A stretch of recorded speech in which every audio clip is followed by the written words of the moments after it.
Good evening and welcome to the first of 3 debates among the major candidates for President of the United States, sponsored by the Commission on Presidential Debates. The candidates are Independent candidate Ross Perot, Governor Bill Clinton, the Democratic nominee, and President George Bush, the Republican nominee. I am Jim Lara of the McNeil-Lara NewsHour on PBS, and I will be the moderator for this 90-minute event, which is taking place before an audience here in the athletic complex on the campus of Washington University in St. Louis, Missouri. 3 journalists will be asking questions tonight. They are John Mashik of the Boston Globe, Ann Compton of ABC News, and Sandra Van Oker, a freelance journalist. We will follow a format agreed to by representatives of the Clinton and Bush campaigns. That agreement contains no restrictions on the content or subject matter of the questions. Each candidate will have up to 2 minutes for a closing statement. The order of those, as well as the questioning, was determined by a drawing. The first question goes to Mr. Perot. He will have 2 minutes to answer, to be followed by rebuttals of 1 minute each from Governor Clinton and then President Bush. Gentlemen, good evening. Good evening, Jim. The first topic tonight is what separates each of you from the other. Mr. Perot, what do you believe tonight is the single most important separating issue of this campaign? I think the principal issue that separates me is that 5.5 million people came together on their own and put me on the ballot. I was not put on the ballot by either of the 2 parties. I was not put on the ballot by any PAC money, by any foreign lobbyist money, by any special interest money. This is a movement that came from the people. This is the way the framers of the Constitution intended our government to be, a government that comes from the people. Over time, we have developed a government that comes at the people, that comes from the top down, where the people are more or less treated as objects to be programmed during the campaign with commercials and media events and fear messages and personal attacks and things of that nature. The thing that separates my candidacy and makes it unique is that this came from millions of people in 50 states all over this country who wanted a candidate that worked and belonged to nobody but them. I go into this race as their servant, and I belong to them. So this comes from the people. Governor Clinton, 1 minute response. The most important distinction in this campaign is that I represent real hope for change, a departure from trickle-down economics, a departure from tax and spend economics to invest and grow. But before I can do that, I must challenge the American people to change, and they must decide. Tonight I say to the President, Mr. Bush, for 12 years you've had it your way, you've had your chance, and it didn't work. It's time to change. I want to bring that change to the American people, but we must all decide first we have the courage to change for hope and a better tomorrow.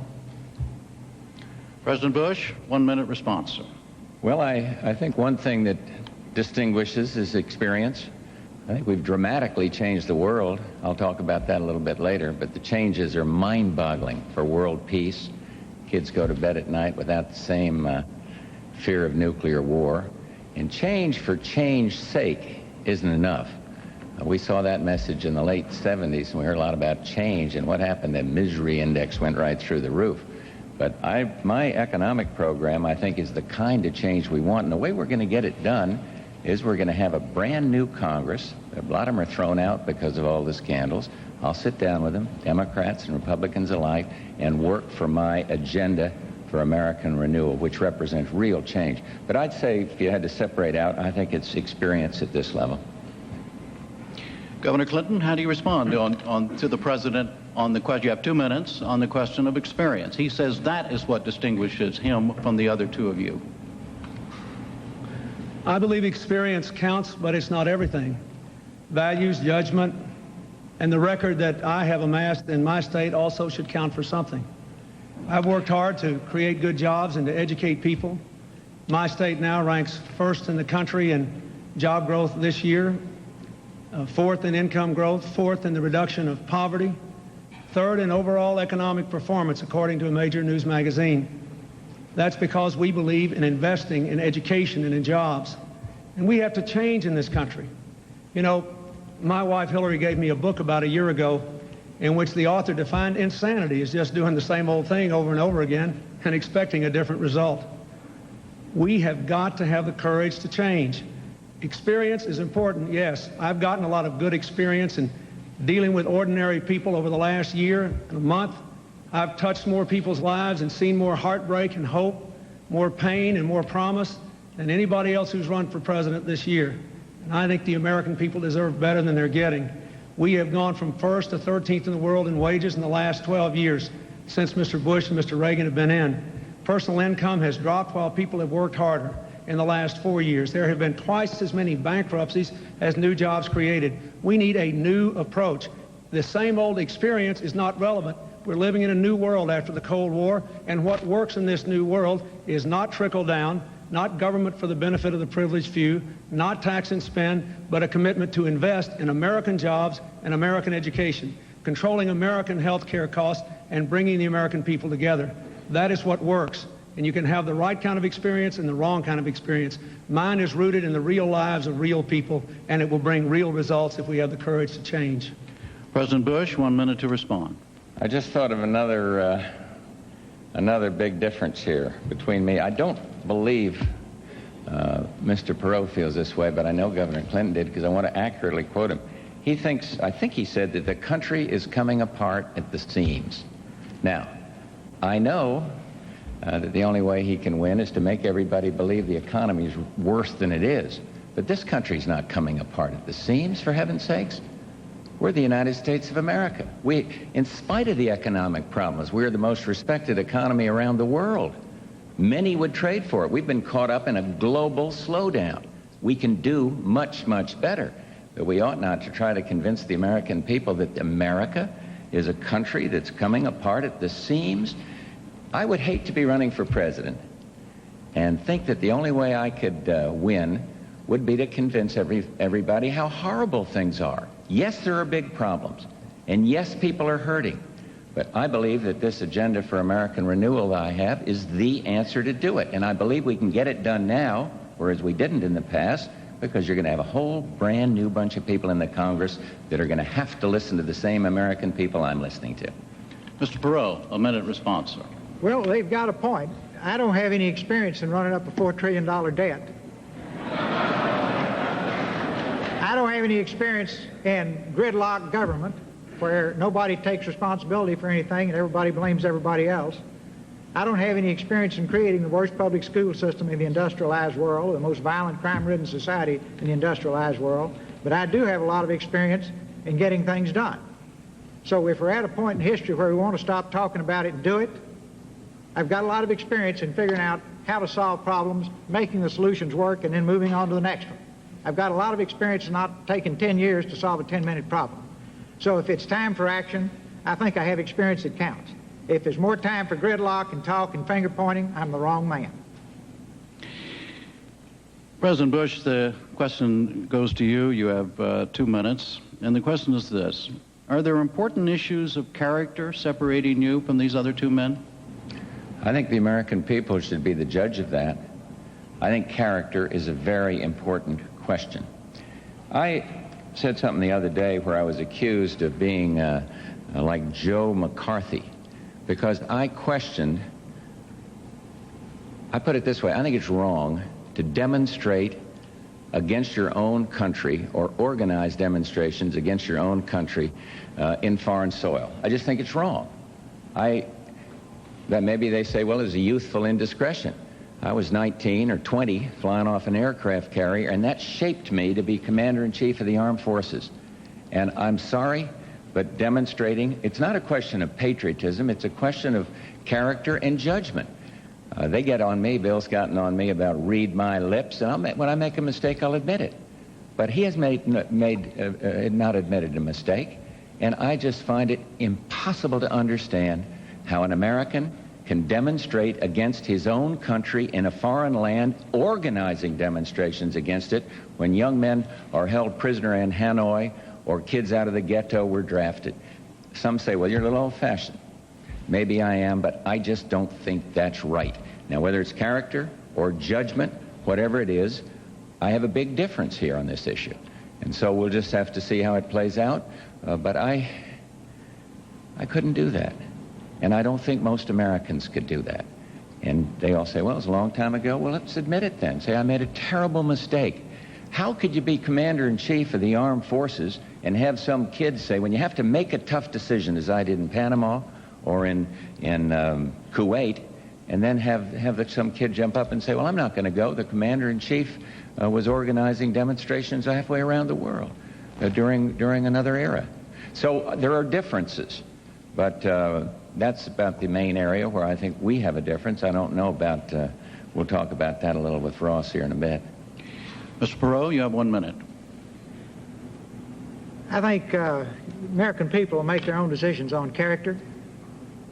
And at a time when we have work to do and we need action, I think they need to clearly understand the backgrounds of each person. I think the press can play a huge role in making sure that the backgrounds are clearly presented in an objective way. Then make a decision. Certainly anyone in the White House should have the character to be there. But I think it's very important to measure when and where things occurred. Did they occur when you were a young person in your formative years, or did they occur while you were a senior official in the federal government? When you're a senior official in the federal government spending billions of dollars of taxpayers' money, and you're a mature individual, and you make a mistake, then that was on our ticket. If you make it as a young man, time passes. So I would say just, look at all three of us, decide who you think will do the job, pick that person in November, because believe me, as I've said before, the party's over, and it's time for the cleanup crew. And we do have to have change, and people who never take responsibility for anything when it happens on their watch, and people who are in charge. Your time is up. Time is up. Time is up. More later. More. Governor Clinton, you have 1 minute. Ross gave a good answer, but I've got to respond directly to Mr. Bush. You have questioned my patriotism. You even brought some right-wing congressmen into the White House to plot how to attack me for going to Russia in 1969, 1970, when over 50,000 other Americans did. Now, I honor your service in World War II. I honor Mr. Perot's service in uniform and the service of every man and woman who ever served, including Admiral Crowell, who was your chairman of the Joint Chiefs and who's supporting me. But when Joe McCarthy went around this country attacking people's patriotism, he was wrong. He was wrong. And a senator from Connecticut stood up to him named Prescott Bush. Your father was right to stand up to Joe McCarthy. You were wrong to attack my patriotism. I was opposed to the war, but I love my country. And we need a president who will bring this country together, not divide it. We've had enough division. I want to lead a unified country. All right, we move now to the subject of taxes and spending. The question goes to Governor Clinton for a 2-minute answer. It will be asked by Ann Compton. Governor Clinton, can you lock in a level here tonight on where middle-income families can be guaranteed a tax cut, or at the very least, at what income level they can be guaranteed no tax increase? The tax increase I have proposed triggers in at family incomes of $200,000 and above. Those are the people who in the 1980s had their incomes go up while their taxes went down. Middle-class people, defined as people with incomes of $52,000 and down, had their incomes go down while their taxes went up in the Reagan-Bush years because of 6 increases in the payroll taxes. So that is where my income limit would trigger. So there would be no tax increases below Right. $200,000. My plan, notwithstanding my opponent's ad, my plan triggers in at gross incomes, family incomes of $200,000 and above. Then we want to give modest middle-class tax relief to restore some fairness, especially to middle-class people with families with incomes of under $60,000. In addition to that, the money that I raise from upper-income people and from asking foreign corporations just to pay the same income on their income earned in America that American corporations do, will be used to give incentives back to upper income people. I want to give people permanent incentives, an investment tax credit like President Kennedy and the Congress inaugurated in the early 60s to get industry moving again, a research and development tax credit, a low-income housing tax credit, a long-term capital gains proposal for new business and business expansions. We've got to have no more trickle-down. We don't need across-the-board tax cuts for the wealthy for nothing. We need to say, here's your tax incentive if you create American jobs the old-fashioned way. I'd like to create more millionaires than were created under Mr. Bush and Mr. Reagan, but I don't want to have 4 years where we have no growth in the private sector, and that's what's happened in the last 4 years. We're down 35,000 jobs in the private sector. We need to invest and grow, and that's what I want to do. President Bush, 1 minute, sir. Well, I have to correct one thing. I didn't question the man's patriotism. I questioned his judgment and his character. What he did in Moscow, that's fine. Let him explain it. He did. I accept that. What I don't accept is demonstrating and organizing demonstrations in a foreign country when your country's at war. I'm sorry, I cannot accept that. In terms of this one on taxes, spells out the biggest difference between us. I do not believe we need to go back to the Mondale proposals or the Dukakis proposals of tax and spend. Governor Clinton says 200,000, but he also says he wants to raise 150 billion. The taxing people over 200,000 will not get you 150 billion. And then when you add in his other spending proposals, regrettably, you end up socking it to the working man. That old adage that they use, we're going to soak the rich. We're going to soak the rich. It always ends up being the poor cab driver or the working man that ends up paying the bill. And so I just have a different approach.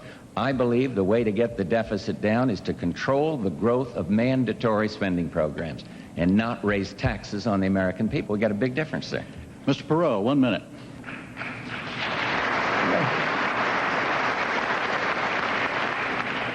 We've got to have a growing, expanding job base to give us a growing, expanded tax base. Right now we have a flat to deteriorating job base, and where it appears to be growing, it's minimum wage jobs. So we've got to really rebuild our job base. That's going to take money for infrastructure and investment to do that. Our foreign competitors are doing it. We're not. We cannot pay off the $4 trillion debt, balance the budget, and have the industries of the future and the high-paying jobs in this country without having the revenue. We're going to go through a period of shared sacrifice. There's one challenge. It's got to be fair. We've created a mess, don't have much to show for it, and we have got to fix it. And that's about all I can say in a minute. Okay. Next question goes to President Bush for a 2-minute answer, and it will be asked by Sandy Van Oker. Mr. President, this past week, your Secretary of the Army, Michael Stone, said he had no plans to abide by a congressional mandate to cut U.S. forces in Europe from 150 to 100,000 by the end of September 1996. Now, why, almost 50 years after the end of World War II, and with the total collapse of the Soviet Union, should American taxpayers be taxed to support armies in Europe when the Europeans have plenty of money to do it for themselves? Well, Sandra, that's a good question. And the answer is, for 40-some years, we kept the peace. If you look at the cost of not keeping the peace in Europe, it would be exorbitant. We have reduced the number of troops that are deployed and going to be deployed. I have cut defense spending. And the reason we could do that is because of our fantastic success in winning the Cold War. We never would have got there if we'd gone for the nuclear freeze crowd. Never would have got there if we'd listened to those that wanted to cut defense spending.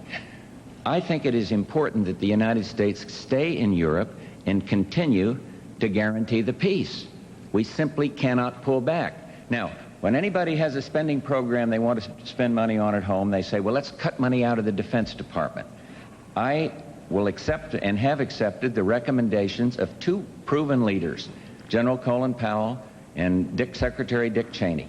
They feel that the levels we're operating at and the reductions that I have proposed are proper. And so I simply do not think we should go back to the isolation days and start blaming foreigners. We are the sole remaining superpower, and we should be that. And we have a certain disproportionate responsibility. But I would ask the American people to understand that if we make imprudent cuts, if we go too far, we risk the peace. And I don't want to do that. I've seen what it is like to see a war and to see the burdens of a war, and I don't want to see us make reckless cuts. Because of our programs, we have been able to significantly cut defense spending. But let's not cut into the muscle, and let's not cut down our insurance policy, which is participation of American forces in NATO, the greatest peacekeeping organization ever made. Today, you got problems in Europe. Still bubbling along, even though Europe's going democracy's route. But we are there, and I think this insurance policy is necessary. I think it goes with world leadership, and I think the levels we've come up with are just about right. Mr. Perot, 1 minute, sir. If I'm poor and you're rich, and I can get you to defend me, that's good. But when the tables get turned, I ought to do my share. Right now, we spend about $300 billion a year on defense. Japanese spend around $30 billion in Asia. The Germans spend around $30 billion in Europe. For example, Germany will spend $1 trillion building infrastructure over the next 10 years. It's kind of easy to do if you only have to pick up a $30 billion tab to defend your country. The European community is in a position to pay a lot more than they have in the past. I agree with the President. When they couldn't, we should have. Now that they can, they should. We sort of seem to have a desire to try to stay over there and control it. They don't want us to control it, very candidly. So it, I think, is very important for us to let them assume more and more of the burden, and for us to bring that money back here and rebuild our infrastructure, because we can only be a superpower if we are an economic superpower, and we can only be an economic superpower if we have a growing, expanding job base. Governor Clinton. 1 minute, sir. I agree with the general statement Mr. Bush made. I disagree that we need 150,000 troops to fulfill our role in Europe. We certainly must maintain an engagement there. There are certainly dangers there. There are certainly other trouble spots in the world which are closer to Europe than to the United States. But two former defense secretaries recently issued a report saying that 100,000 or slightly fewer troops would be enough, including President Reagan's former defense secretary, Mr. Carlucci. Many of the military experts whom I consulted on this agreed. We're going to have to spend more money in the future on military technology and on greater mobility, greater airlift, greater sea lift, the V-22 airplane. We're going to have to do some things that are quite costly, and I simply don't believe we can afford, nor do we need, to keep 150,000 troops in Europe, given how much the Red Army, now under the control of Russia, has been cut. The arms control agreement concluded between Mr. Bush and Mr. Yeltsin, something I have applauded. I don't think we need 150,000 troops. Let me make one other point. Mr. Bush talked about taxes. He didn't tell you that he vetoed a middle-class tax cut because it would be paid for by raising taxes on the wealthy, and vetoed an investment tax credit paid for by raising taxes on the wealthy. All right, we go now to Mr. Perot for a 2-minute question, and it will be asked by John Mashik.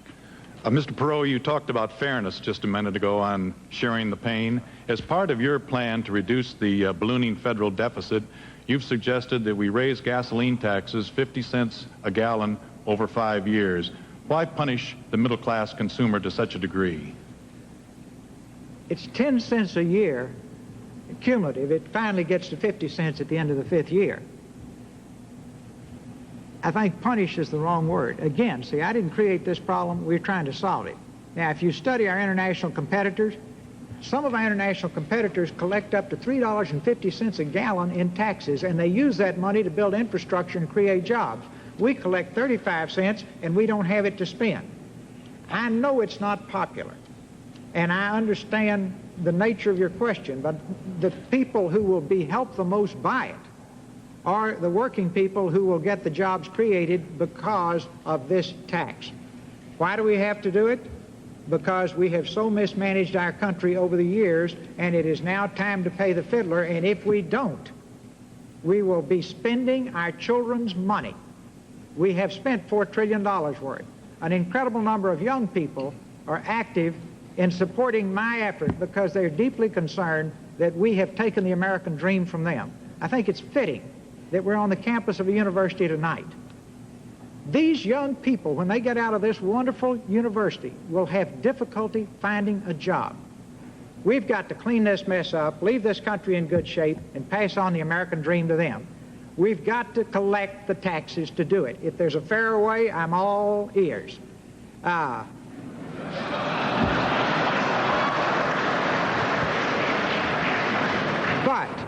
But, see, let me make it very clear. If people don't have the stomach to fix these problems, I think it's a good time to face it in November. If they do, then they will have heard the harsh reality of what we have to do. I'm not playing Lawrence Welk music tonight.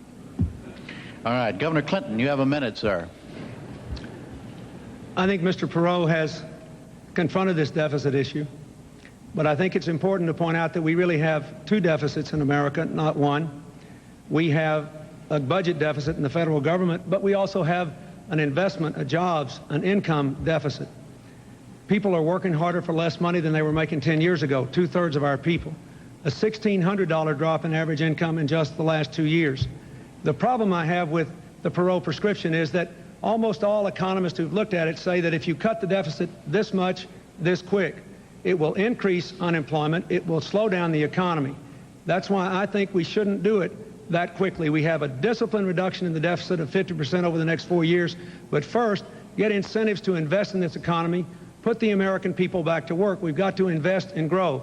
9 Nobel Prize-winning economists and 500 others, including numerous Republican and Democratic business executives, have endorsed this approach because it offers the best hope to put America back to work and get our incomes rising instead of falling. President Bush, 1 minute, sir. The question was on fairness. I just disagree with Mr. Perot. I don't believe it is fair to slap a 50-cent gallon tax over whatever many years on the people that have to drive for a living, people that go long distances. I don't think we need to do it. You see, I have a fundamental difference. I agree with what he's talking about in trying to get the spending down and the discipline, although I think we ought to totally exempt Social Security. But he's talking tough medicine, and I think that's good. I disagree with the tax and spend philosophy. You see, I don't think we need to tax more and spend more and then say that's going to make the problem better, and I'm afraid that's what I think I'm hearing from Governor Clinton. I believe what you need to do is some of what Ross is talking about, control the growth of mandatory spending and get taxes down. He's mentioned some ways to do it, and I agree with those. I've been talking about getting a capital gains cut forever, and his friends in Congress have been telling me that's a tax break for the rich. It would stimulate investment. I'm for an investment tax allowance. I am for a a tax break for first-time home buyers, and with this new Congress coming in, gridlock will be gone, and I'll sit down with them and say, let's get this done. But I do not want to go the tax and spend route. All right, let's move on now to the subject of jobs. The first question goes to President Bush for 2 minutes, and John will ask that question. John?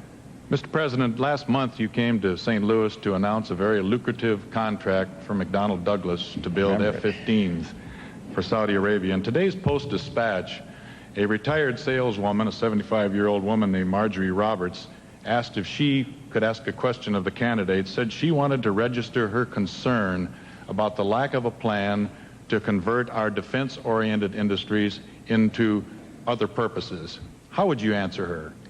Well, I assume she was supportive of the decision on McDonnell Douglas. I assume she was supporting me on the decision to sell those airplanes. I think it's a good decision. Took a little heat for it, but I think it was the correct decision to do, and we worked it out. And indeed, we're moving forward all around the world in a much more peaceful way. So that one we came away with, which in creating jobs for the American people. I would simply say to her, look, take a look at what the president has proposed on job retraining. When you cut back on defense spending, some people are going to be thrown out of work. If you throw another 50,000 kids on the street because of cutting recklessly in troop levels, you're going to put a lot more out on work. I would say to them, look at the job retraining programs that we're proposing. Therein is the best answer to her.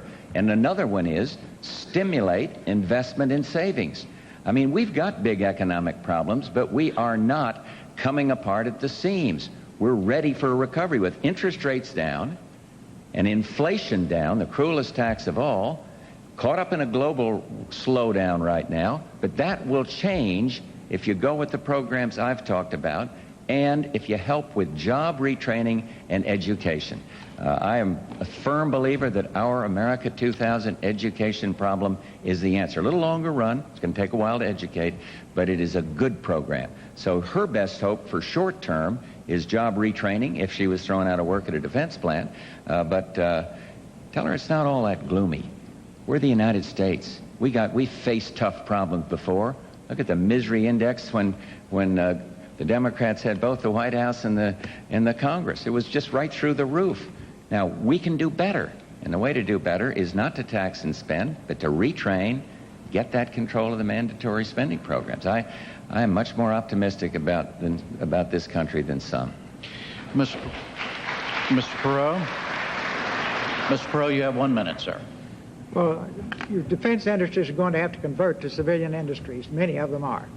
And the sooner they start, the sooner they'll finish. And there will be a significant transition. And it's very important that we not continue to let our industrial base deteriorate. We had someone who I'm sure regrets said it in the president's staff, said he didn't care whether we made potato chips or computer chips. Well, anybody that thinks about it cares a great deal.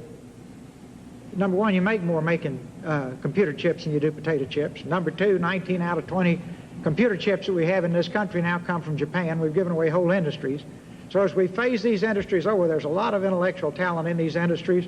A lot of these people and industries can be converted to the industries of tomorrow. And that's where the high-paying jobs are. We need to have a very carefully thought-through phase over. Now, we practice 19th century capitalism. The rest of the world practices 21st century capitalism. We've got, I can't handle that in a minute, but I hope we can get back into it later. In the rest of the world, the countries and the businesses would be working together to make this transition in an intelligent way. Governor Clinton, you have 1 minute, sir. We must have a transition plan to convert from a defense to a domestic economy. No other nation would have cut defense as much as we already have without that. There are 200,000 people unemployed in California alone because we have cut defense without planning to retrain them and to reinvest in the technologies of the future here at home. That is what I want to do. This administration may say they have a plan, but the truth is they have not even released all the money, the paltry sum of money that Congress appropriated. I want to take every dollar by which we reduce defense and reinvest it in technologies for the 21st century, in new transportation and communication and environmental cleanup technologies. Let's put the American people to work, and let's build the kind of high-tech, high-wage, high-growth economy that the American people deserve. All right, the next question goes to Mr. Perot for a 2-minute answer. It will be asked by Ann. Ann? Mr. Perot, you talked a minute ago about rebuilding the job base, but is it true what Governor Clinton just said, that means that unemployment will increase, that it'll slow the economy? And how would you specifically use the powers of the presidency to get more people back into good jobs immediately? Step one, the American people send me up there the day after election. I'll get with the Congress. We won't even wait till inauguration. And I'll ask the president to help me, and I'll ask his staff to help me. And we will start putting together teams to take all the plans that exist and do something with them. Please understand, there are great plans lying all over Washington. Nobody ever executes. It's like having a blueprint for a house you never built. You don't have anywhere to sleep. Now, our challenge is to take these things, do something with them. Step one, you want to put America back to work, clean up the small business problem. Have one task force that work on that. The second, you've got your big companies that are in trouble, including the defense industries. Have another one on that. Have a third task force on new industries of the future to make sure we nail those for our country and they don't wind up in Europe and Asia. Convert from 19th to 21st century capitalism. See, we have an adversarial relationship between government and business. Our international competitors that are cleaning our plate have an intelligent relationship between government and business and a supportive relationship. Then have another task force on crime, because next to jobs, our people are concerned about their safety. Health care, schools, one on the debt and deficit, and finally in that 90-day period before the inauguration, put together the framework for the town hall and give the American people a Christmas present. Show them by Christmas the first cut at these plans. By the time Congress comes into session, to go to work, have those plans ready to go in front of Congress, then get off to a flying start in '93 to execute these plans. Now, there are people in this room and people on this stage who have been in meetings when I would sit there and say, is this one we're going to talk about or do something about? Well, obviously, my orientation is let's go do it. Now, put together your plans by Christmas. Be ready to go when Congress goes. Nail these things. Small business, you've got to have capital, you've got to have credit, and many of them need mentors or coaches. And we can create more jobs there in a hurry than any other place. Governor Clinton, 1 minute. This country desperately needs a jobs program, and my first priority would be to pass a jobs program, to introduce it on the first day I was inaugurated. I would meet with the leaders of the Congress, with all the newly elected members of the Congress. There's many others with whom I could meet between the time of the election and the inauguration, and we would present a jobs program. Then we would present a plan to control health care costs and phase in health care coverage for all Americans. Until we control health care costs, we're not going to control the deficit. It is the #1 culprit. But first, we must have an aggressive jobs program. I live in a state where the manufacturing job growth has far outpaced the nation in the last few years, where we have created more private sector jobs since Mr. Bush has been president than have been created in the entire rest of the country, where Mr. Bush's labor secretary said the job growth has been enormous. We've done it in Arkansas. Give me a chance to create these kind of jobs in America. We can do it. I know we can. President Bush, 1 minute. We've got the plan announced for what we can do for small business. I've already put forward things that'll get this country working fast, some of which have been echoed here tonight. Investment tax allowance, capital gains reduction, more on research and development, tax credit for first-time home buyers. What I'm going to do is say to Jim Baker when this campaign is over, all right, let's sit down now. You do in domestic affairs what you've done in foreign affairs. Be the kind of the economic coordinator of all the domestic side of the house, and that includes all the economic side, all the training side, and bring this program together. We're going to have a new Congress, and we're going to say to them, you've listened to the voters the way we have. Nobody wants gridlock anymore, and so let's get the program through. And I believe it'll work because as Ross said, we got the plans. The plans are all over Washington, and I've put ours together in something called the Agenda for American Renewal, and it makes sense. It's sensible. It creates jobs. It gets to the base of the kind of jobs we need. And so I'll just be asking for support to get that put into effect. All right, the next question goes to Governor Clinton for 2 minutes. It will be asked by Sandy. Governor Clinton, when a president running for the first time gets into the office and wants to do something about the economy, he finds in Washington there's a person who has much more power over the economy than he does, the chairman of the Federal Reserve Board, accountable to no one. That being the case, would you go along with proposals made by Treasury Secretary James Brady and Congressman Lee Hamilton to make the Federal Reserve Board chairman somehow more accountable to elected officials? Well, let me say that I think that we might ought to review the terms and the way it works, but frankly, I don't think that's the problem today. We have low interest rates today. At least we have low interest rates that the Fed can control. Our long-term interest rates are still pretty high because of our deficit and because of our economic performance. And there was a terrible reaction internationally to Mr. Bush saying he was going to give us 4 more years of trickle-down economics, another across-the-board tax cut, and most of it going to the wealthy with no real guarantee of investment. But I think the important thing is to use the powers the president does have on the assumption that given the condition of this economy, we're going to keep interest rates down if we have the discipline to increase investment and reduce the debt at the same time. That is my commitment. I think the American people are hungry for your action. I think Congress is hungry for someone who will work with them instead of manipulate them, someone who will not veto a bill that has an investment tax credit, middle-class tax relief, research and development tax credits, as Mr. Bush has done. Give me a chance to do that. I don't have to worry, I don't think, in the near term about the Federal Reserve. Their policies, so far, it seems to me, are pretty sound. President Bush, you have 1 minute. I don't think the Fed ought to be put under the executive branch. There is separation there. I think that's fine. Alan Greenspan is respected. I've had some arguments with him about the speed in which we might have lowered rates. But Governor Clinton, He talks about the reaction to the markets. There was a momentary fear that he might win, and that the markets went down like that. So I don't think we can judge on. The stock market has been strong. It's been very strong since I've been president, and they recognize we got great difficulties, but they're also much more optimistic than the pessimists we have up here tonight. In terms of vetoing tax bills, you're darn right. I am going to protect the American taxpayer against the spend and tax Congress. And I'm going to keep on vetoing them because I don't think we are taxed too little. I think the government's spending too much. So Governor Clinton can label it tax for the rich or anything he wants. I'm going to protect the working man by continuing to veto and to threaten veto until we get this new Congress, when then we're going to move forward on our plan. I've got to protect them. Mr. Perot, 1 minute. Keep the Federal Reserve independent, but let's live in a world of reality. We live in a global economy, not a national economy. These interest rates we have now don't make any sense. We have a $4 trillion debt, and only in America would you finance 70% of it 5 years or less. So 70% of our debt is 5 years or less. It's very interest sensitive. We have a 4% gap between what we pay for treasuries and what Germany pays for 1 to 5 year treasuries. That gap is going to close because the Arabs, the Japanese, and folks in this country are going to start buying German treasuries because they can get more money.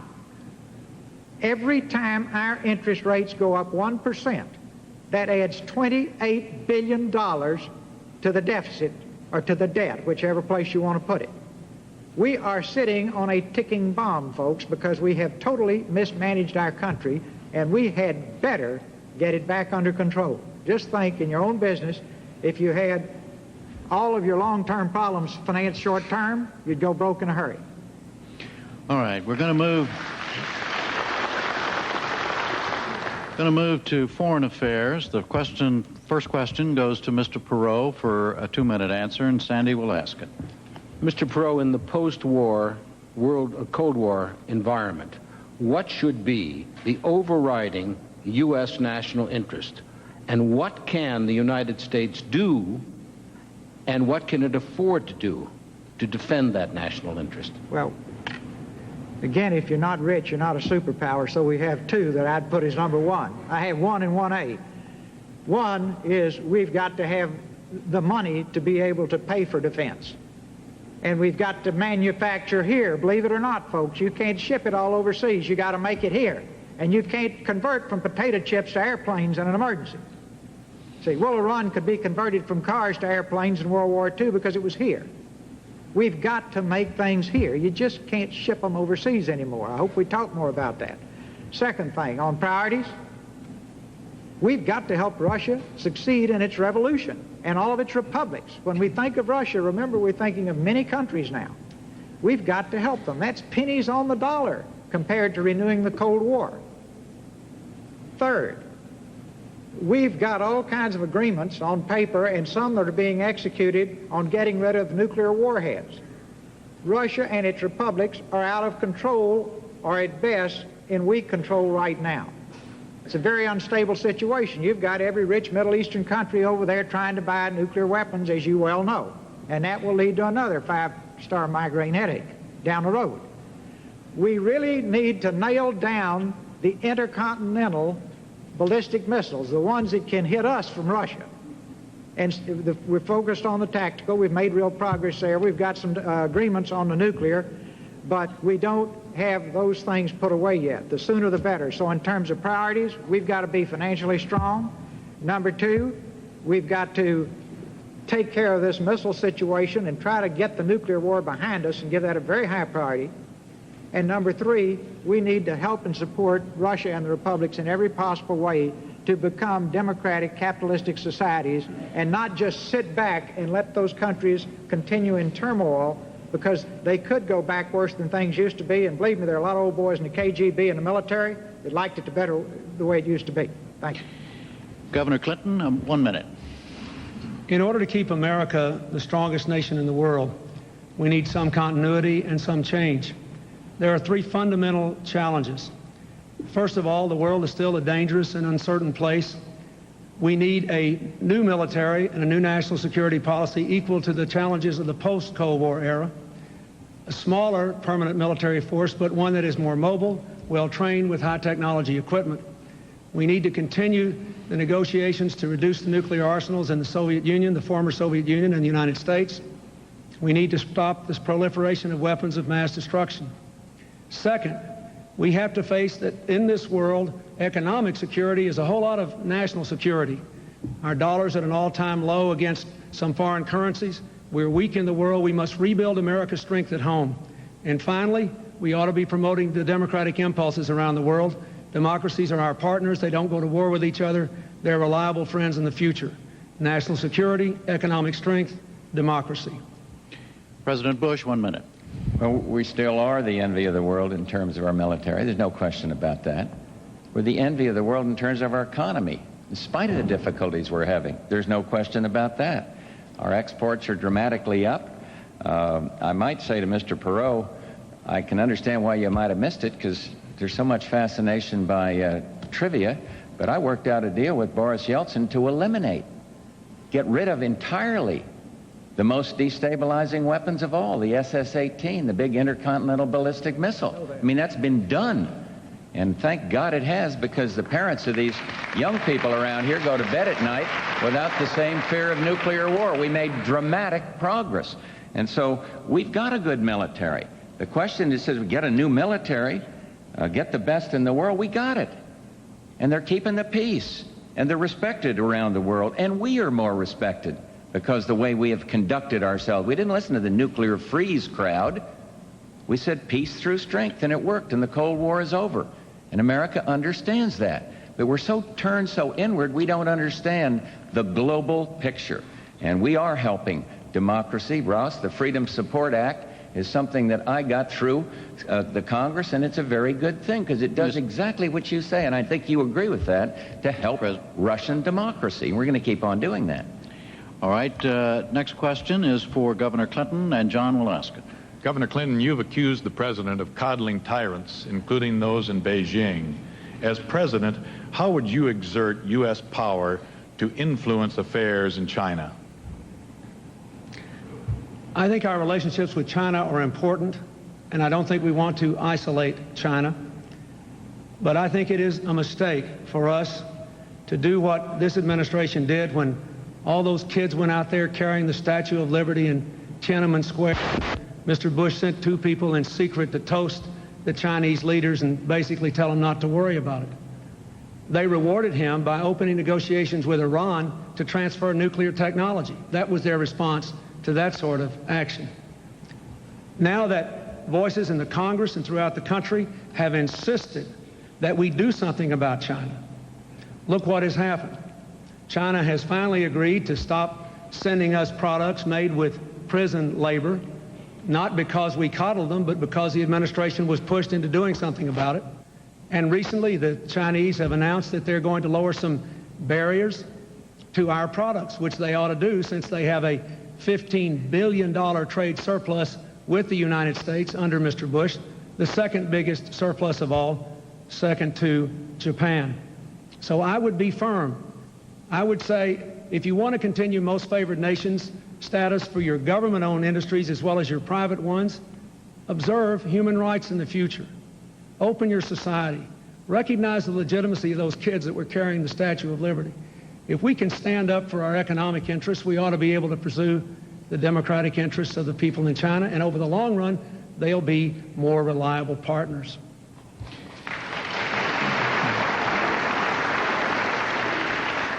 President Bush, you have 1 minute. Well, the administration was the first major country to stand up against the abuse in Tiananmen Square. We are the ones that worked out the prison labor deal. We are the ones that have lowered the barrier to products, but Carla Hill's negotiation. I am the one that said, let's keep the MFN, because you see China moving towards a free market economy. To do what the Congress and Governor Clinton is suggesting, you would isolate and ruin Hong Kong. They are making some progress, not enough for us. We were the first ones to put sanctions on. We still have them on some things. But the Governor Clinton's philosophy is isolate them. He says don't do it, but the policies he's expounding of putting conditions on MFN and kind of humiliating them is not the way you make the kind of progress we are getting. And I've stood up with these people, and I understand what you have to do to be strong in this situation, and it's moving. Not as fast as we'd like, but you isolate China and turn them inward, and then we've made a tremendous mistake. And I'm not going to do it, and I've had to fight a lot of people that were saying human rights, and we are the ones that put the sanctions on and stood for it. And he can insult General Scowcroft if he wants to. They didn't go over to coddle. He went over to say, you must make the very changes they're making now. Mr.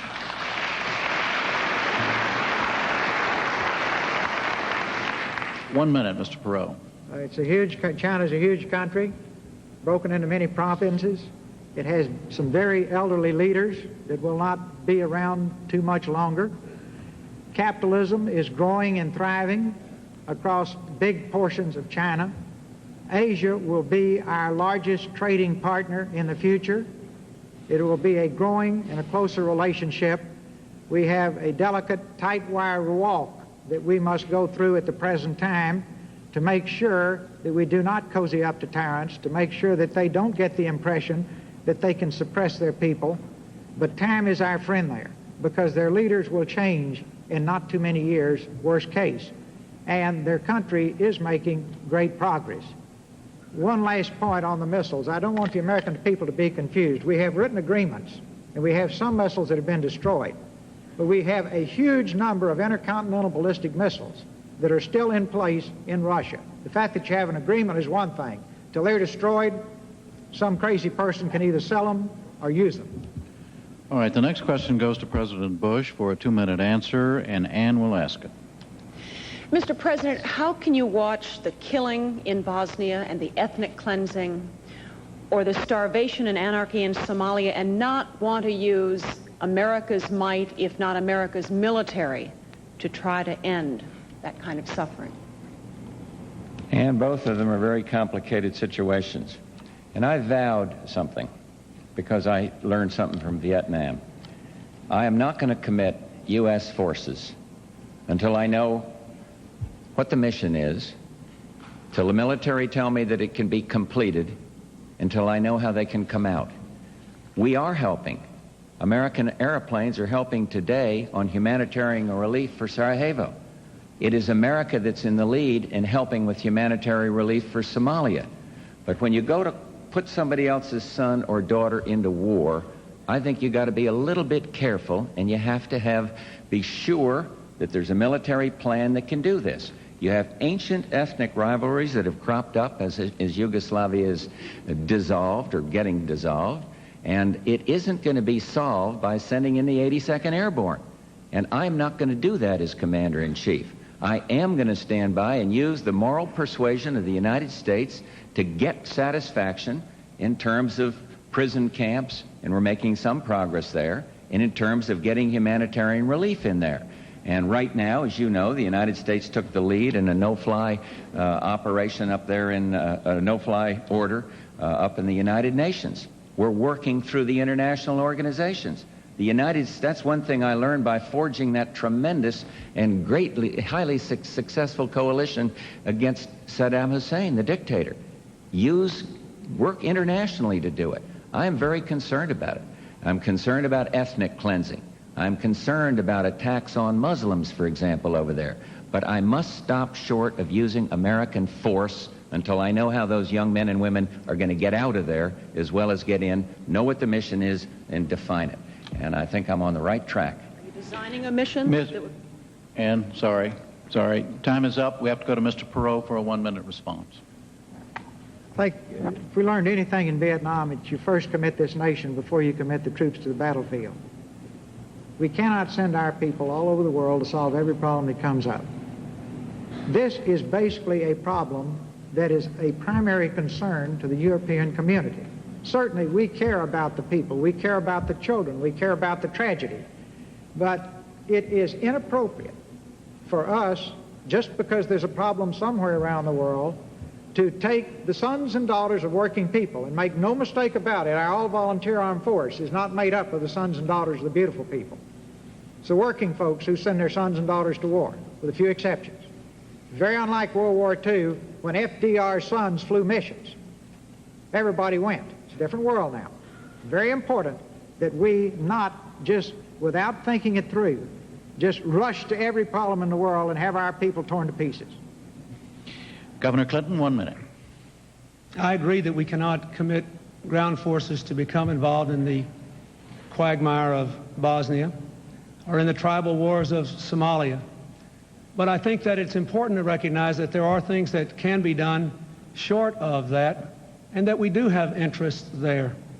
There are, after all, 2 million refugees now because of the problems in what was Yugoslavia, the largest number since World War II.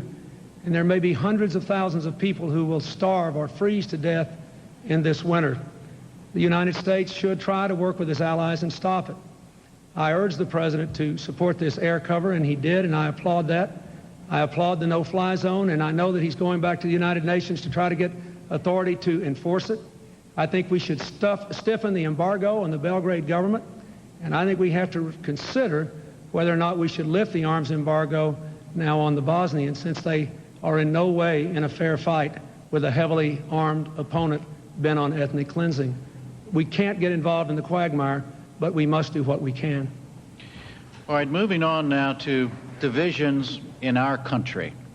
The first question goes to Governor Clinton for 2 minutes, and Ann will ask it. Governor Clinton, can you tell us what your definition of the word family is? A family involves at least one parent, whether natural or adoptive, or foster, and children. A good family is a place where love and discipline and good values are transmuted from the elders to the children. A place where people turn for refuge and where they know they're the most important people in the world. America has a lot of families that are in trouble today. There's been a lot of talk about family values in this campaign. I know a lot about that. I was born to a widowed mother who gave me family values and grandparents. I've seen the family values of my people in Arkansas. I've seen the family values of all these people in America who are out there killing themselves, working harder for less, in a country that's had the worst economic years in 50 years and the first decline in industrial production ever. I think the President owes it to family values to show that he values America's families. Whether there are people on welfare, you're trying to move from welfare to work, the working poor, whom I think deserve a tax break to lift them above poverty if they've got a child in the house and working 40 hours a week, working families who deserve a fair tax system and the opportunity for constant retraining. They deserve a strong economy, and I think they deserve a Family and Medical Leave Act. 72 other nations have been able to do it. Mr. Bush vetoed it twice because he says we can't do something 72 other countries do, even though there was a small business exemption. So with all the talk about family values, I know about family values. I wouldn't be here without them. The best expression of my family values is that tonight's my 17th wedding anniversary, and I'd like to close my question by just wishing my wife a happy anniversary and thanking my daughter for being here.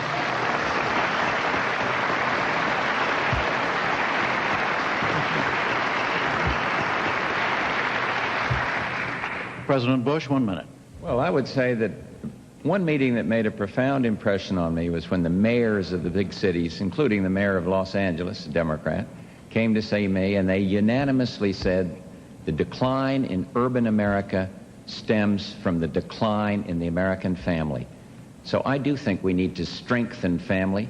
When Barbara holds an AIDS baby, she's showing a certain compassion for family. When she reads to children, the same thing. I believe that discipline and respect for the law, all of these things should be taught to children, not in our schools, but families have to do that. I'm appalled at the highest, outrageous numbers of divorces. It happens in families, it's happened in ours, but it's gotten too much. And I just think that we ought to do everything we can to respect the American family. It can be a single-parent family. Those mothers need help, and one way to do it is to get these deadbeat fathers to pay their obligations to these mothers. That'll help strengthen the American family, and there's a whole bunch of other things that I can't click off in this short period of time. All right, Mr. Perot, you have 1 minute. If I had to solve all the problems that face this country, and I could be granted one wish as we started down the trail to rebuild the job base, the schools, and so on and so forth, I would say a strong family unit in every home, where every child is loved, nurtured, and encouraged. A little child before they're 18 months learns to think well of himself or herself or poorly. They develop a positive or negative self-image. At a very early age, they learn how to learn. If we have children who are not surrounded with love and affection, see, I look at my grandchildren and wonder if they'll ever learn to walk because they're always in someone's arms. And I think, my gosh, wouldn't it be wonderful if every child had that love and support? But they don't. We will not be a great country unless we have a strong family unit in every home. And I think you can use the White House as a bully pulpit to stress the importance of these little children, particularly in their young and formative years, to mold these little precious pieces of clay so that they too can live rich, full lives when they're grown.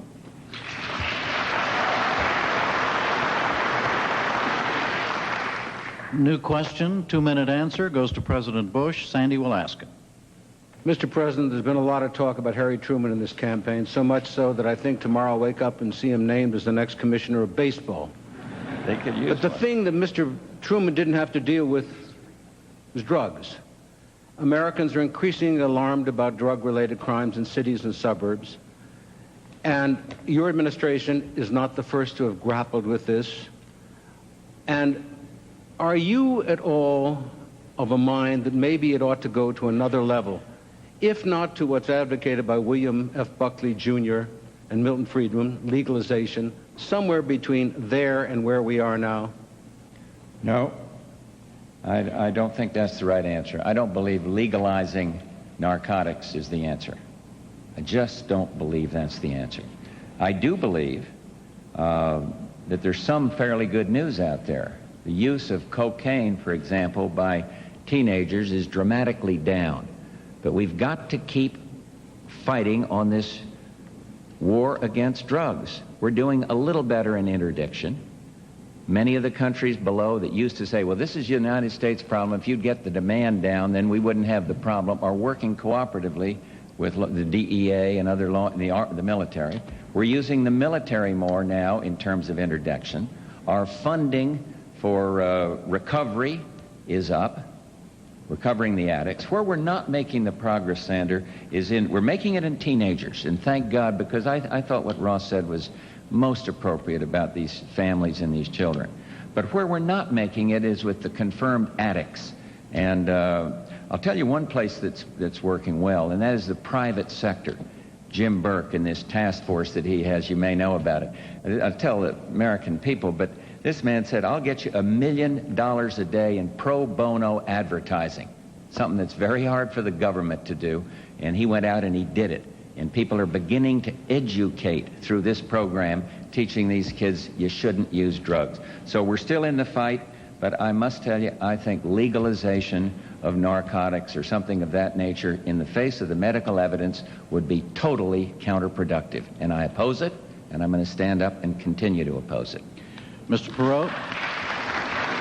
Mr. Perot, 1 minute. Anytime you think you want to legalize drugs, go to a neonatal unit, if you can get in. They're between 100 and 200% capacity up and down the East Coast. And the reason is crack babies being born. Babies in the hospital 42 days. Typical cost to you and me is $125,000. Again and again and again, the mother disappears in 3 days. The child becomes a ward of the state because he's permanently and genetically damaged. Just look at those little children, and if anybody can even think about legalizing drugs, they've lost me. Now let's look at priorities. You know, we went on the Libyan raid. Remember that one? Because we were worried to death that Gaddafi might be building up chemical weapons. We've got chemical warfare being conducted against our children on the streets in this country all day, every day, and we don't have the will to stamp it out.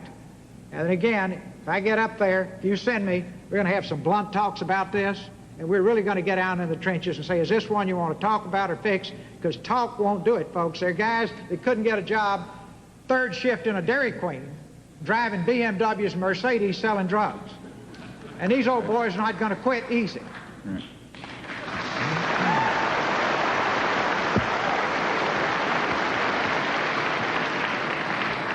Governor Clinton, 1 minute. Like Mr. Perot, I have held crack babies in my arms. But I know more about this, I think, than anybody else up here because I have a brother who's a recovering drug addict. I'm very proud of him. But I can tell you this, if drugs were legal, I don't think he'd be alive today. I am adamantly opposed to legalizing drugs. He is alive today because of the criminal justice system. That's a mistake. What should we do? First, we ought to prevent more of this on the street. 30 years ago, there were 3 policemen for every crime. Now there are 3 crimes for every policeman. We need 100,000 more police on the street. I have a plan for that. Secondly, we ought to have treatment on demand. Thirdly, we ought to have boot camps for first-time nonviolent offenders so they can get discipline and treatment and education and get reconnected to the community before they're severed and sent to prison where they can learn how to be first-class criminals. There is a crime bill that lamentably was blocked from passage once again, mostly by Republicans in the United States Senate, which would have addressed some of these problems. That crime bill is going to be one of my highest priorities next January if I become president.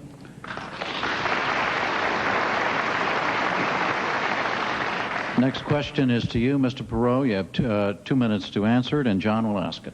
Mr. Perot, racial division continues to tear apart our great cities, the last episode being this spring in Los Angeles. Why is this still happening in America, and what would you do to end it? All right, and this is a relevant question here tonight. First thing I'd do is during political campaigns, I would urge everybody to stop trying to split this country into fragments and appeal to the differences between us and then wonder why the melting pot's all broken to pieces after November the 3rd. We are all in this together. We ought to love one another because united teams win and divided teams lose.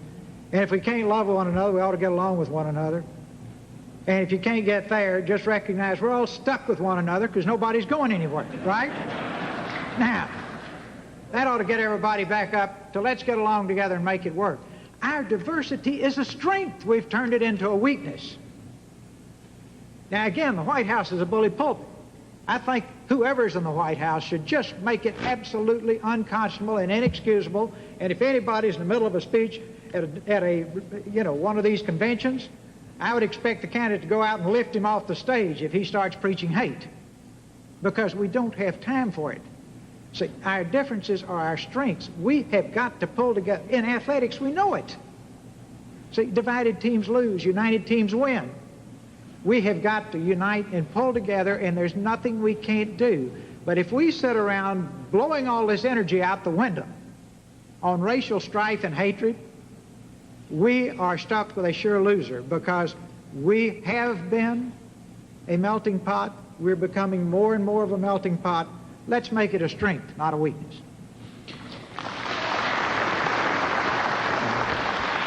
Governor Clinton, 1 minute. I grew up in the segregated South, thankfully raised by a grandfather with almost no formal education, but with a heart of gold, who taught me early that all people were equal in the eyes of God. I saw the winds of hatred divide people and keep the people of my state poorer than they would have been spiritually and economically. And I've done everything I could in my public life to overcome racial divisions. We don't have a person to waste in this country. We are being murdered economically because we have too many dropouts, we have too many low birth weight babies, we have too many drug addicts as kids, we have too much violence, we are too divided by race, by income, by region. And I have devoted a major portion of this campaign to going across this country and looking for opportunities to go to white groups and then African American groups and Latino groups and Asian American groups and say the same thing. If the American people cannot be brought together, we can't turn this country around. If we can come together, nothing can stop us.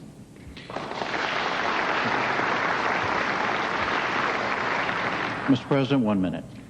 Well, I think Governor Clinton is committed. I do think it's fair to note, he can rebut it, that Arkansas is one of the few states that doesn't have any civil rights legislation. I've tried to use the White House as the bully pulpit, speaking out against discrimination. We passed 2 very forward-looking civil rights bills.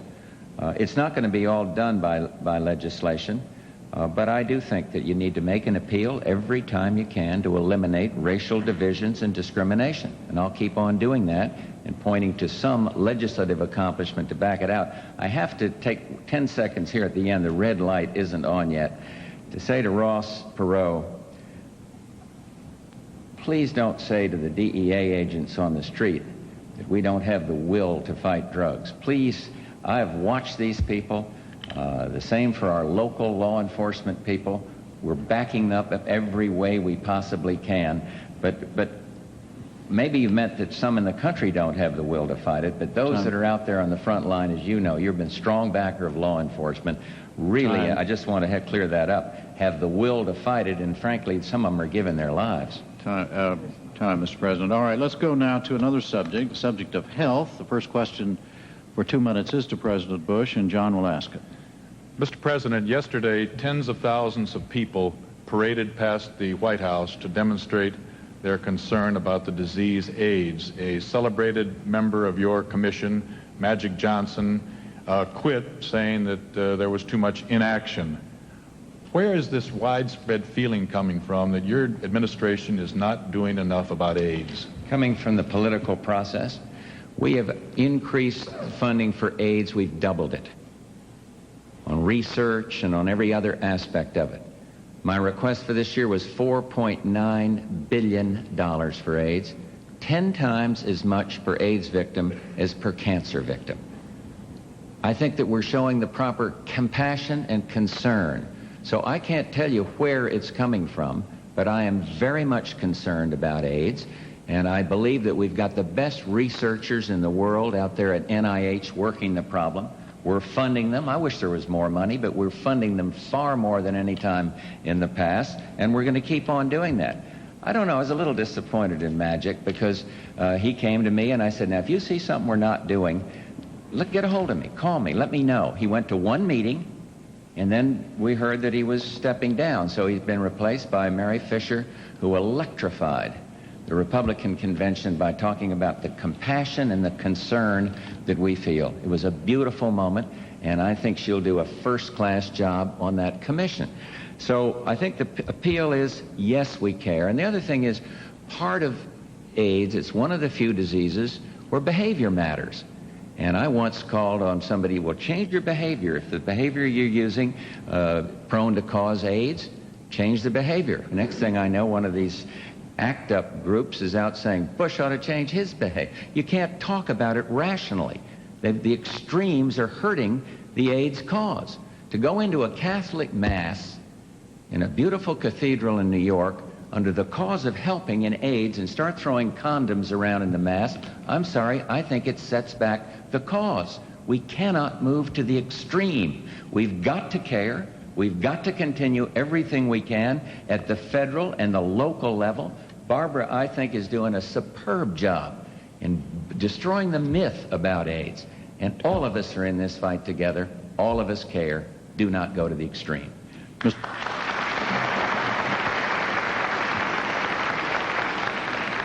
1 minute, Mr. Perot. First, I think Mary Fisher was a great choice. We're lucky to have her heading the commission. Secondly, I think one thing that if I were sent to do the job, I would sit down with FDA, look exactly where we are. Then I would really focus on, let's get these things out. If you're going to die, you don't have to go through this 10-year cycle that FDA goes through on new drugs. Believe me, people with AIDS are more than willing to take that risk. And we could be moving out to the human population a whole lot faster than we are on some of these new drugs. So I think we can expedite the problem there. Let me go back a minute to racial divisiveness. All-time low in our country was the Judge Thomas Anita Hill hearings, and those senators ought to be hanging their heads in shame for what they did there. Second thing, not many times in your life when you get to talk to the whole country, but let me just say this to all of America. If you hate people, I don't want your vote. That's how strongly I feel about it. Governor Clinton, 1 minute. Over 150,000 Americans have died of AIDS. Well over 1.25 million Americans are HIV positive. we need to put one person in charge of the battle against AIDS to cut across all the agencies that deal with it. We need to accelerate the drug approval process. We need to fully fund the act named for that wonderful boy, Ryan White, to make sure we're doing everything we can on research and treatment. And the president should lead a national effort to change behavior, to keep our children alive in the schools, responsible behavior, to keep people alive. This is a matter of life and death. I've worked in my state to reduce teen pregnancy and illness among children, and I know it's tough. The reason Magic Johnson resigned from the AIDS Commission is because the statement you heard tonight from Mr. Bush is the longest and best statement he's made about it in public. And I'm proud of what we did at the Democratic Convention, putting 2 HIV-positive people on the platform, and I'm proud of the leadership that I'm going to bring to this country in dealing with the AIDS crisis.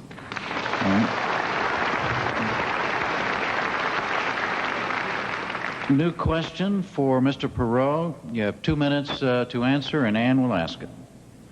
Mr. Perot, even if you've got what people say are the guts to take on changes in the most popular, the most sacred of the entitlements, Medicare, people say you haven't a prayer of actually getting anything passed in Washington. Since a president isn't a lone ranger, how in the world can you make some of those unpopular changes? 2 ways. Number one, if I get there, it will be a very unusual and historical event because the people,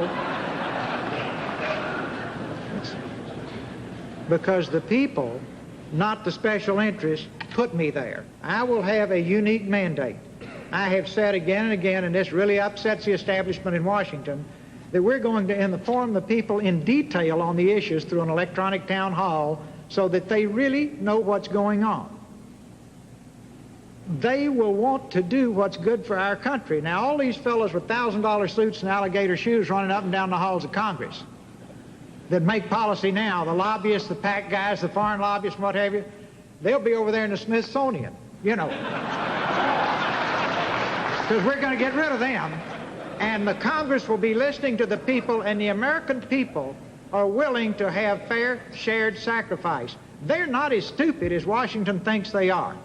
The American people are bright, intelligent, caring, loving people who want a great country for their children and grandchildren.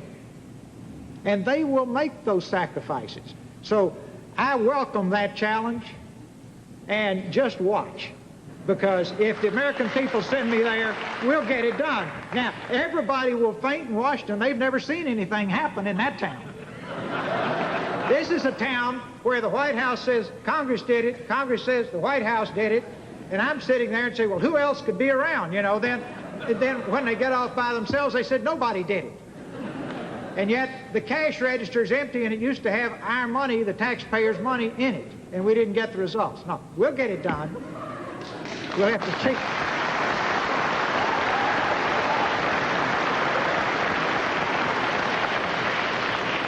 Governor, 1 minute. Ross, that's a great speech, but it's not quite that simple. I mean, look at the facts.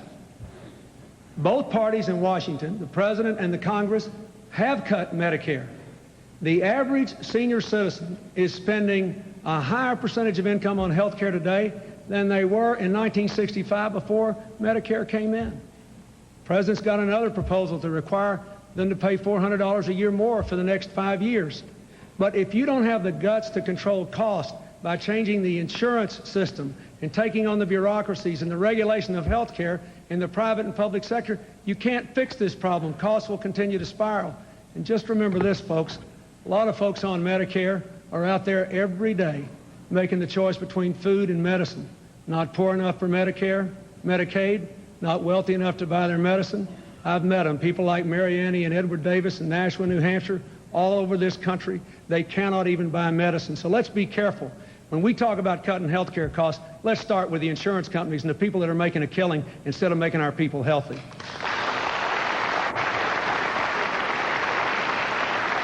One minute, President Bush. Well, first place, I'd like to clear up something, because every 4 years, the Democrats go around and say, hey, Republicans are going to cut Social Security and Medicare. They started it again. I'm the president that stood up and said, don't mess with Social Security. And I'm not going to, and we haven't. and we are not going to go after the Social Security recipient. I have one difference with Mr. Perot on that, because I don't think we need to touch Social Security. What we do need to do, though, is control the growth of these mandatory programs. And Ross properly says, okay, there's some pain in that. But Governor Clinton refuses to touch that, simply refuses. So what we've got to do is control it to the growth, let it grow for inflation, let it grow for the amount of new people added, population, and then hold the line. And I believe that is the way you get the deficit down, not by the tax and spend program that we hear every 4 years, whether it's Mondale, Dukakis, whoever else it is. I just don't believe we ought to do that. So hold the line on Social Security and put a cap on the growth of the mandatory program. New question. It is for Governor Clinton. 2-minute answer. Sandy will ask it. Governor Clinton, Ann Compton has brought up Medicare. I remember in 1965 when Wilbur Mills of Arkansas, the chairman of Ways and Means, was pushing it through the Congress. The charge against it was it socialized medicine. One, Mr. Bush made that charge. Well, he served with him two years later in 1967, where I first met him. The second point, though, is that it is now skyrocketing out of control. People want it. We say it's going bonkers.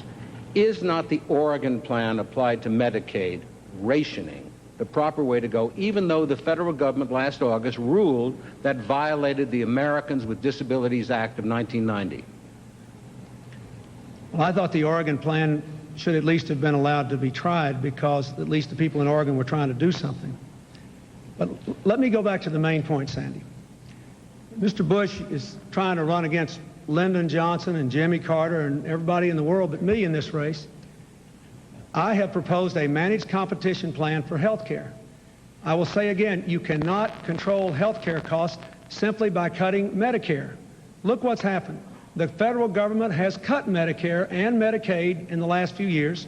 States have cut Medicaid. We've done it in Arkansas under budget pressures. But what happens? More and more people get on the rolls as poverty increases. If you don't control the health care cost of the entire system, you cannot get control of it. Look at our program. We set up a national ceiling on health care costs tied to inflation and population growth, set by health care providers, not by the government. We provide for managed competition, not government models, in every state, and we control private and public health care costs.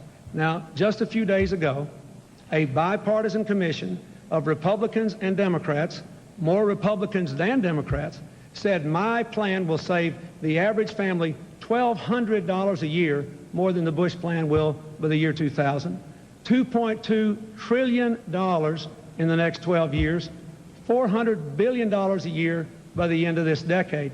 I've got a plan to control health care costs, but you can't just do it by cutting Medicare. You have to take on the insurance companies, the bureaucracies, and you have to have cost controls, yes, but keep in mind, we are spending 30% more on health care than any country in the world, any other country. And yet we have 35 million people uninsured. We have no preventive and primary care. The Oregon plan is a good start if the federal government's going to continue to abandon its responsibilities. I say if Germany can cover everybody and keep costs under inflation, if Hawaii can cover 98% of their people at lower health care costs than the rest of us, if Rochester, New York can do it with 2/3 of the cost of the rest of us, America can do it too. I'm tired of being told we can't. I say we can. We can do better, and we must.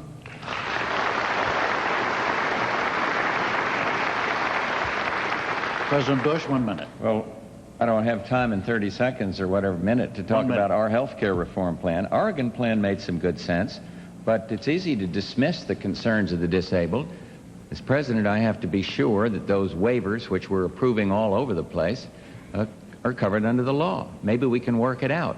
But the Americans for Disabilities Act, speaking about sound and sensible civil rights legislation, was the most foremost piece of legislation passed in modern times. And so we do have something more than a technical problem. Governor Clinton clicked off the things that you got to take on insurance companies and bureaucracies. He failed to take on somebody else, the malpractice suit people, those that bring these lawsuits against these frivolous trial lawyers' lawsuits that are running the cost of medical care up by 25 to 50 billion. And he refuses to put anything controls on these crazy lawsuits. If you want to help somebody, don't run the costs up by making doctors have to have 5 or 6 tests where one would do for fear of being sued. or have somebody along the highway not stop to pick up a guy and help him because he's afraid a trial lawyer will come along and sue him. We're suing each other too much and caring for each other too little. Mr. Perot, 1 minute.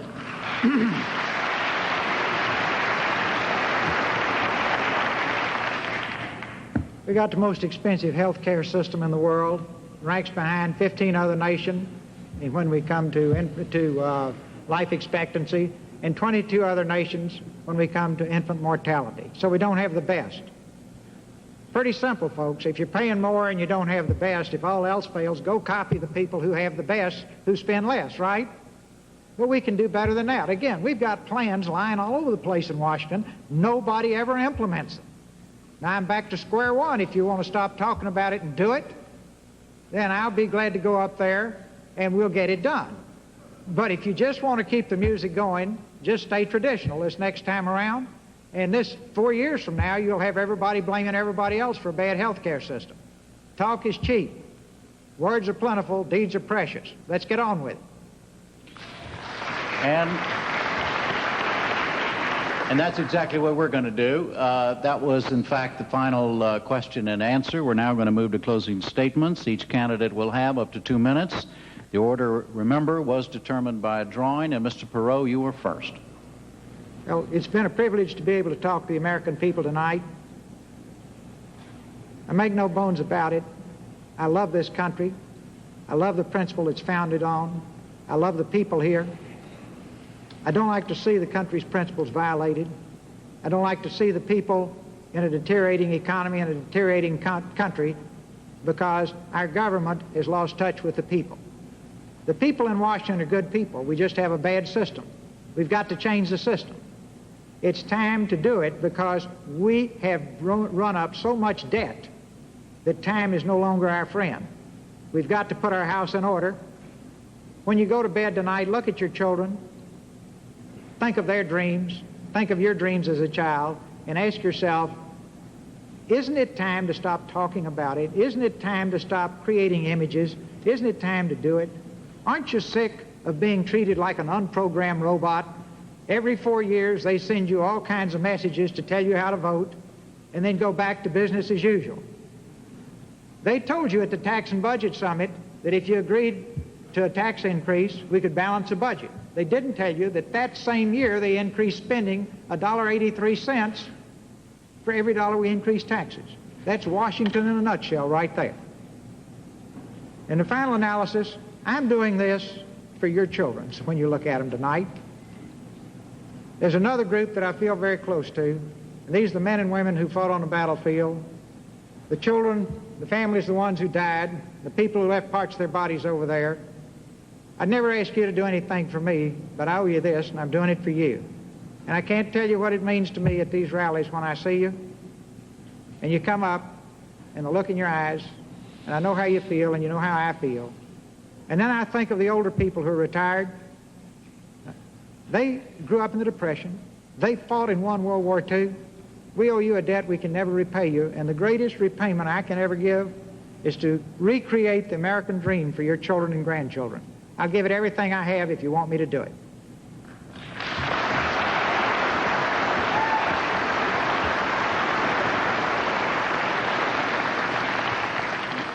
Governor Clinton, your closing statement. I'd like to thank the people of St. Louis and Washington University, the Presidential Debate Commission, and all those who made this night possible, and I'd like to thank those of you who are watching. Most of all, I'd like to thank all of you who have touched me in some way over this last year. All the thousands of you whom I've seen. I'd like to thank the computer executives, the electronics executives in Silicon Valley, 2/3 of whom are Republicans, who said they wanted to sign on to a change to create a new America. I'd like to thank the hundreds of executives who came to Chicago, 1/3 of them Republicans, who said they wanted to change. I'd like to thank the people who started with Mr. Perot, who've come on to help our campaign. I'd like to thank all the folks around America that no one ever knows about. The woman who was holding the AIDS baby she adopted in Cedar Rapids, Iowa, who asked me to do something more for adoption. The woman who stopped along the road in Wisconsin and wept because her husband had lost his job after 27 years. All the people who are having a tough time and the people who are winning, but who know how desperately we need to change. This debate tonight has made crystal clear a challenge that is as old as America. The choice between hope and fear, change or more of the same. The courage to move into a new tomorrow or to listen to the crowd who says things could be worse. Mr. Bush has said some very compelling things tonight that don't quite square with the record. He was president for 3 years before he proposed a health care plan that still hasn't been sent to Congress in total. 3 years before an economic plan, and he still didn't say tonight that that tax bill he vetoed raised taxes only on the rich and gave the rest of you a break, but he vetoed it anyway. I offer a new direction. Invest in American jobs, American education, control health care costs, bring this country together again.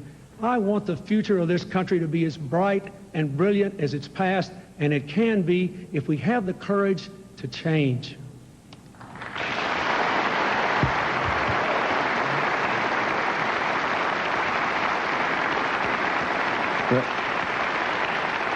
President Bush, your closing statement.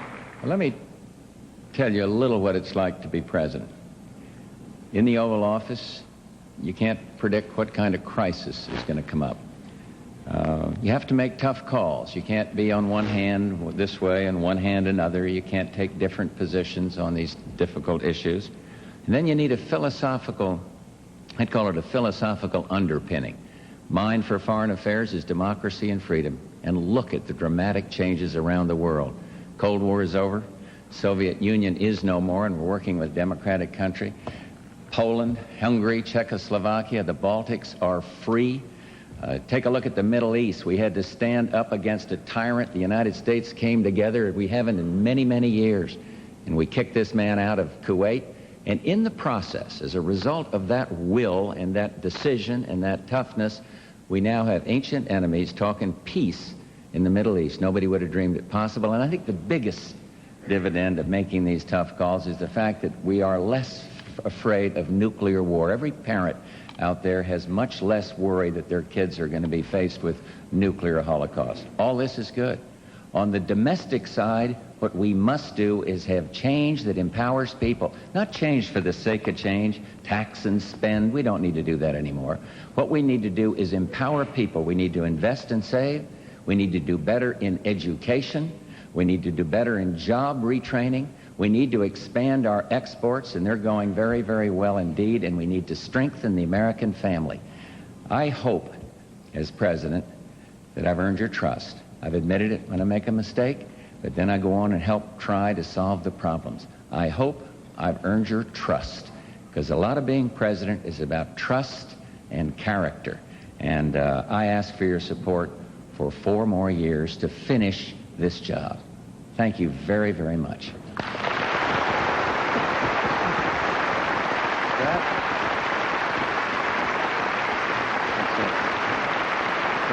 Don't go away yet. I